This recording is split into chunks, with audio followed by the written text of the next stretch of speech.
true? If I had my choice between chicken that was clean and safe and it didn't have Campylobacter material and poisons on it, I would take the one that had been cleaned sufficiently. We have the lowest level of food poisoning in the United States. And so I think that 250 million people in the United States would demand, if they thought there was anything wrong with the safety of their chicken.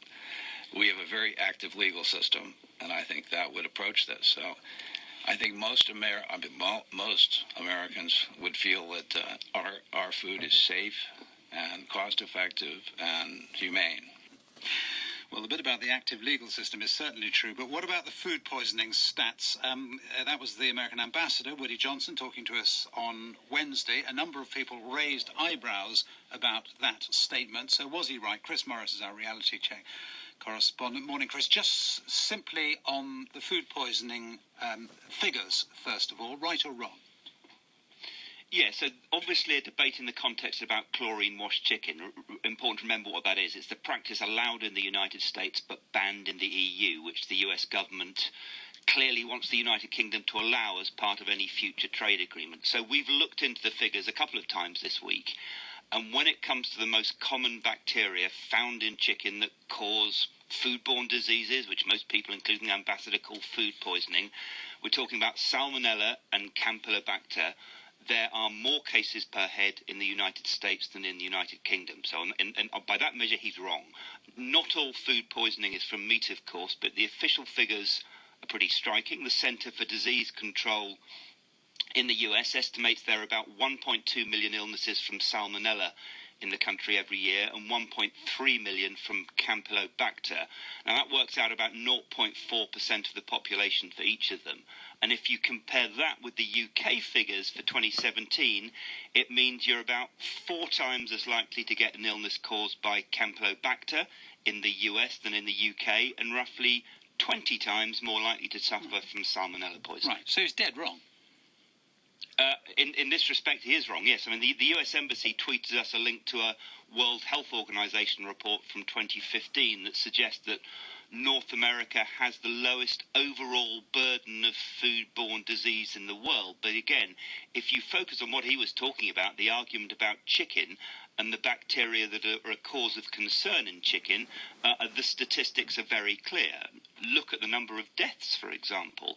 The Centre for Disease Control reckons there are about 450 deaths from Salmonella every year, whereas in the UK fatalities are extremely rare. Again, we need to be a bit careful. You certainly can't lay the blame for all those deaths at the door of chlorine-washed chicken. And in fact, it's important to remember that it's not the chlorine washing itself that the EU's worried about. Yeah, and that's a very important point, isn't it? Because as you say, it's not the chlorine itself. There is not a suggestion, is that the chlorine itself is a health threat. No one thinks that anyone is going to ingest dangerous levels of chlorine from this process.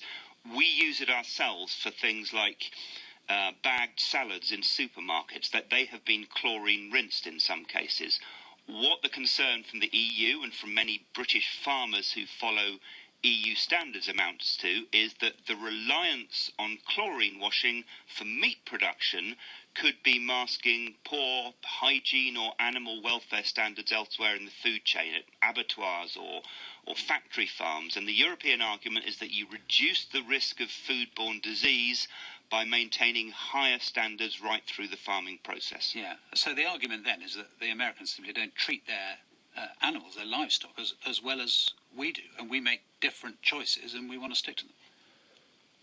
We make different choices. I mean, they say that the European arguments aren't backed up by clear scientific evidence, although, as I say, the data on the number of foodborne illnesses there are certainly gives some data to back it up. The overall point is this is just a taste, if that's the right word for chlorinated chicken, of the kind of arguments we're going to have for years in any post-Brexit trade negotiations, because no one tends to do anyone else any favours in these kind of negotiations. It's a hard-nosed business, and there are nearly always winners and losers in any economy in different sectors. So if we were to stick to our guns and say no to chlorinated chicken, the question is then posed, what might we need to offer the US instead to get a future deal over the line? Chris Morris, thanks.